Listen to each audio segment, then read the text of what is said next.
Hi అండి, welcome back to my channel. ఈరోజు వచ్చేసి నేను చేసిన వంట చూపిస్తానండి. ఇక్కడ వచ్చేసి రైస్ చేశాను.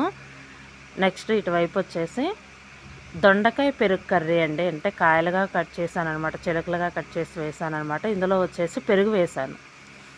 ఎప్పుడు ఏంటంటే ఇంకా ఇది పాలు పోస్తానమాట. అలా అలా కూడా బాగానే ఉంటుంది, ఇలా కూడా బాగానే ఉంటుందండి. డిఫరెంట్ టేస్ట్ ఉంటుంది అనమాట పెరుగు వేసినప్పుడు.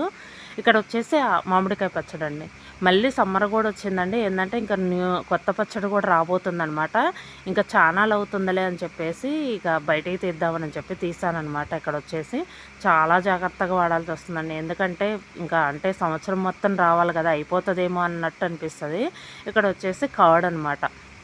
ఇంకా మళ్ళీ కొత్త పచ్చడి కూడా రాబోతుందండి. ఇంకా ఏంటంటే ఇది పెట్టుకుందాంలే చానాలు అవుతుందని తీసానమాట. మామిడికాయ పచ్చడి వచ్చేసి ఈరోజు మీల్ వచ్చేసి రైస్ చేశాను.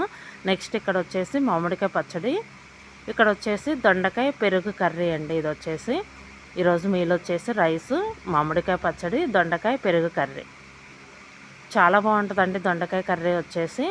ఇదండి ఈరోజు వీడియో. ఈ వీడియో కనుక మీకు నచ్చితే లైక్ చేయండి, షేర్ చేయండి. Thank you.